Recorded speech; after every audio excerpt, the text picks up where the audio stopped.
दोस्तों एक बार बेटा जो है वो अपने पिताजी से ज़िद करता है कि उसने बड़े रेस्टोरेंट में खाना खाना है। अब पिताजी के पास इतने पैसे नहीं होते कि वह उसे बहुत बड़े रेस्टोरेंट में लेकर जाएं, तो वो क्या करते हैं, एक छोटे से रेस्टोरेंट में अपने बेटे को ले जाते हैं। वहाँ पर जब वो खाना खा रहे होते हैं तो उनकी नज़र जो है वो आसपास जाती है।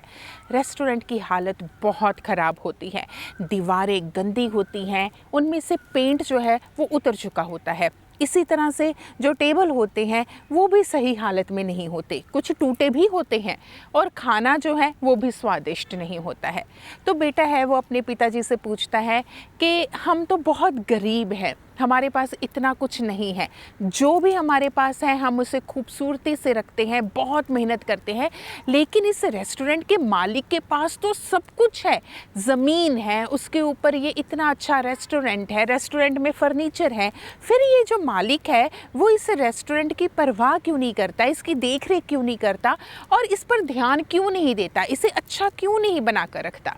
तो पिताजी जो है वो उस रेस्टोरेंट के मालिक के पास जाते हैं और वे पूछते हैं। तो वो कहता है कि असल में ना रेस्टोरेंट की तरफ हम इसलिए ध्यान नहीं देते क्योंकि यहाँ पर कम कस्टमर आते हैं और हमारी इनकम का सोर्स ये नहीं है, हमारी इनकम का सोर्स तो है सामने खड़ा हुआ ट्रक, इससे हमें इनकम आती है, हम संतुष्ट हैं और इसलिए हम अपने रेस्टोरेंट की ओर ध्यान नहीं देते। तो वो पिताजी क्या करते हैं कि वे जाते हुए उस ट्रक के इंजन को ख़राब कर जाते हैं और इस तरह से वो ख़राब करते हैं कि वो दोबारा कभी ठीक ना हो सके। तो साल डेढ़ साल जो है वो बीत जाता है। तो एक बार फिर जो है वो बेटा जो है उस रास्ते से निकलता है तो वो देखता है कि उसने साल पहले जिस रेस्टोरेंट में खाना खाया था जो बहुत गंदा था, आज वहाँ पर आलीशान रेस्टोरेंट खुल चुका है, वो भी 4-5 मंजिला और बेहद ही खूबसूरत है। वो अंदर जाता है, सभी तरफ खूबसूरत जो है वॉलपेपर लगे होते हैं, कितने लोग बैठकर खाना खा रहे होते हैं। वहाँ पर वो खाना ऑर्डर करता है और खाना भी इतना स्वादिष्ट होता है। तो उसके मन में बड़ी ही उत्सुकता पैदा होती है कि एक साल में ये चमत्कार कैसे हो गया। वो जो है वो रेस्टोरेंट के मालिक के पास जाता है तो वो मालिक बताता है कि असल में मेरा पूरा ध्यान जो है वो ट्रक की ओर लगा रहता था, तो पता नहीं क्या हुआ, एक दिन ट्रक ख़राब हो गया, उसके बाद कभी ठीक ही नहीं हुआ। तो मुझे लगा अब तो मेरी ज़िंदगी में यही ऑप्शन है, मैं रेस्टोरेंट की ओर ही ध्यान दूंगा। फिर मैंने रेस्टोरेंट की ओर पूरा ध्यान दिया, इसको सजाया, इसको खूबसूरत बनाया, अपने कुक तक बदल दिया और हर एक चीज़ पर मैं फोकस्ड हो गया कि मैंने इसको बेहतरीन ढंग से कैसे चलाना है। तो बस फिर क्या था, तो मेरी जो है वो किस्मत ही बदल गई और उसके बाद इतने कस्टमर आए कि मुझे ट्रक से जितनी इनकम होती थी उससे 50 गुना ज़्यादा इनकम अब मुझे रेस्टोरेंट से होती है।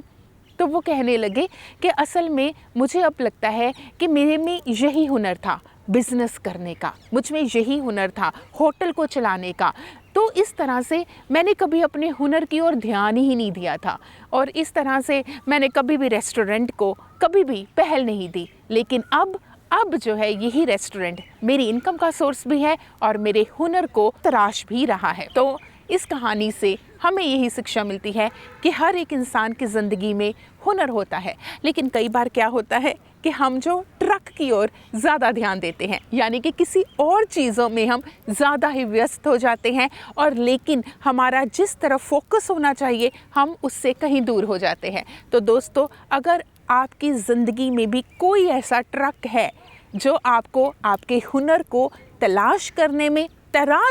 में आपको दूर लेकर जा रहा है, जो आपको आपकी मंजिल से दूर लेकर जा रहा है, जो आपको आपके टैलेंट से दूर लेकर जा रहा है, जो आपको आपके ख्वाबों से दूर लेकर जा रहा है, जो आपको आपकी मंजिल से दूर लेकर जा रहा है, तो उस ट्रक को कह दो गुड बाय, उसको कर दो परमानेंटली ख़राब और कोशिश करो उन चीज़ों पर फोकस होने के लिए जिसके लिए आप बने हैं।